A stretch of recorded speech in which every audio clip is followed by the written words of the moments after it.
وفاقتي وأنت مناجاتي। একটি গুরুত্বপূর্ণ প্রশ্ন যা আমি তোমাকে লক্ষ্য করে করতে চাই। একটি গুরুত্বপূর্ণ প্রশ্ন যা আমি তোমাকে লক্ষ্য করে করতে চাই। আমি জানি তুমি এই প্রশ্নের উত্তরে কখনোই না বলবে না। তুমি কি মুক্তি পেতে চাও? তুমি কি মুক্তি পেতে চাও? যদি তুমি মুক্তির মিছিলে শামিল হতে চাও তাহলে আল্লাহর সাথে তোমার সম্পর্ককে দৃঢ় করো। যদি তুমি আল্লাহর সান্নিধ্য পেতে চাও তাহলে আল্লাহর ভয়ে সকল গুনাহ থেকে বেঁচে থাকো। তুমি যদি তোমার জানমাল ও পরিবারের নিরাপত্তা চাও তাহলে আল্লাহর বিধানের হেফাজত করো। যেমনটি রাসূল সাল্লাল্লাহু আলাইহি ওয়াসাল্লাম হাদিসে ইরশাদ করেছেন, ইহফাজিল্লাহ ইয়াহফাজকা ইহফাজিল্লাহ তাজিদহু তুজাহাক তাআররাফ আলাল্লাহি ফির রাখা ইয়ারিফুকা ফিশ শিদ্দা।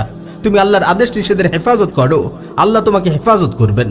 তুমি আল্লাহর হক সমূহের হেফাজত করো, তাহলে তুমি তাকে তোমার সামনে পাবে।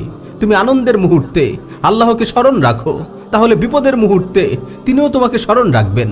প্রিয় ভাই ও বোন, পরিশেষে তোমাদের জানিয়ে দিতে চাই, নিশ্চয়ই তাওবা হচ্ছে এমন এক বিশাল দরজা যার মধ্যবর্তী প্রশস্ততা হচ্ছে পূর্ব থেকে পশ্চিম মেরু সমপরিমাণ। অপর একটি বর্ণনা এসেছে আরদুহু মাসিরাতু সাবঈনা আমান। এই দরজার প্রশস্ততা হচ্ছে 70 বছরের রাস্তার দূরত্বের সমপরিমাণ।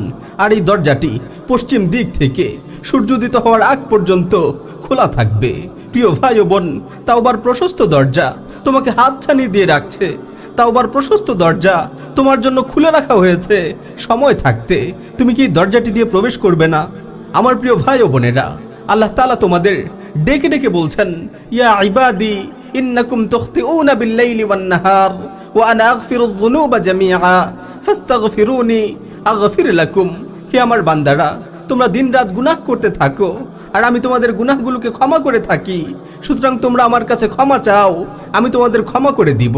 প্রিয় ভাই ও বোনেরা, আল্লাহর এই আহ্বান শোনার পরেও কি তোমরা আল্লাহর ডাকে সাড়া দিবে না? হে আল্লাহর বান্দা বান্দিরা, হাদিসে বর্ণিত হয়েছে, আন্নাল্লাহা ইয়াবসুতু ইয়াদাহু বিল-লাইল লিয়াতুবা মুসিউন নাহার ওয়া ইয়াবসুতু ইয়াদাহু বিন-নাহার লিয়াতুবা মুসিউল লাইল ওয়াল্লাহু ইউহিব্বুল ই'তিযার।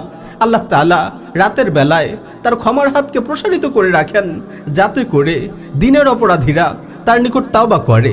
আবার দিনের বেলায় তার ক্ষমার হাতকে প্রসারিত করে রাখেন, যাতে করে রাতের অপরাধীরা তার নিকট তাওবা করে। আল্লাহ অনুনয় বিনয় করে তাওবা করাকে পছন্দ করেন। সুতরাং তোমরা কি বিনীত হৃদয়ে আল্লাহর দিকে প্রত্যাবর্তন করবে না? তোমরা কি অনুনয় বিনয় করে আল্লাহর কাছে তাওবা করবে না? এসো গুনার জন্য অনুতপ্ত হয়ে বারবার এই দোয়াটি পাঠ করি, আল্লাহুম্মা জাআলনি মিনাত তাওয়াবিন ওয়া জাআলনি মিনাল মুতাতাহহিরিন। হে আল্লাহ, আপনি আমাদের তাওবাকারীদের অন্তর্ভুক্ত করুন এবং আমাদের পুত পবিত্র লোকদের অন্তর্ভুক্ত করুন। তাওবাকারী ভাই ও বোনেরা আমার, পরিশেষে সকলের জন্য নসিহত হচ্ছে, ইযা কাসুরাত মিনকায যুনুবা ফাদাউহা বিরাফঈ ইয়াদিন ফিল লাইলি ওয়াল লাইলু মুযলিমু ওয়ালা তাকনুতান্না মির রাহমাতিল্লাহ ইন্নামা কুনুতুকা মিনহা ফি খাতায়াকা আযমু ফারাহমাতুহু লিল মুহসিনিনা কারামাতুন ওয়া রাহমাতুহু লিল মুসরিফিনা তাকাররুমু। গুনাহের মরণব্যাধিতে যদি তুমি আক্রান্ত হয়ে থাকো তবে গভীর রাতে দুহাত তুলে অশ্রু ঝরাও, এটাই হচ্ছে তোমার চিকিৎসা। আর আল্লাহর রহমত থেকে কখনোই নিরাশ হয়ে যেও না, কারণ আল্লাহর রহমত থেকে নিরাশ হয়ে যাওয়া এটি গুনার মধ্যে সবচেয়ে বড় গুনাহ। আর আল্লাহর রহমত সবাইকে ঘিরে রেখেছে, এটি সৎকর্মশীলদের প্রতি বদান্যতা আর সীমালঙ্ঘনকারীদের প্রতি অনুগ্রহ। আল্লামা ইবনুল কাইয়িম রাহিমাহুল্লাহর একটি চমৎকার কথা আপনাদের স্মরণ করিয়ে দিচ্ছি।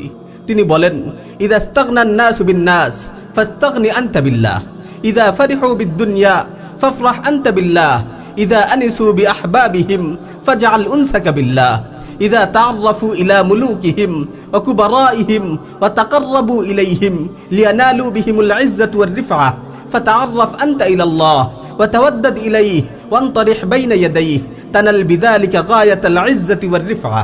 মানুষেরা যখন মানুষকে নিয়ে সন্তুষ্ট হয়ে আছে তখন তুমি আল্লাহ তাআলাকে নিয়ে সন্তুষ্ট হয়ে যাও। মানুষেরা যখন দুনিয়া নিয়ে আনন্দিত হয় তখন তুমি আল্লাহ তাআলাকে নিয়ে আনন্দিত হও। মানুষেরা যখন তাদের প্রিয়দের সাথে অন্তরঙ্গ মুহূর্ত কাটায় তখন তুমি আল্লাহর সান্নিধ্য অবস্থান করো। মানুষেরা যখন সম্মান ও পদমর্যাদার জন্য শাসকের দরবারে ঘুরঘুর করে, তাদের সাথে সখ্যতা গড়ে তোলার চেষ্টা করে, তখন তুমি আল্লাহর সাথে সখ্যতা গড়ে তুলো। আল্লাহর সামনে যে উপস্থিত হও, তার মাধ্যমে তুমি চূড়ান্ত সম্মান ও মর্যাদার অধিকারী হবে। কারণ আল্লাহ তাআলা বলেছেন, মান কানা ইউরিদুল ইজ্জাহ ফালিল্লাহিল ইজ্জাতু জামিআ। যে ব্যক্তি সম্মান ও মর্যাদা চায়, সে যেন জেনে রাখে সকল সম্মান ও মর্যাদা শুধুমাত্র আল্লাহর জন্যে।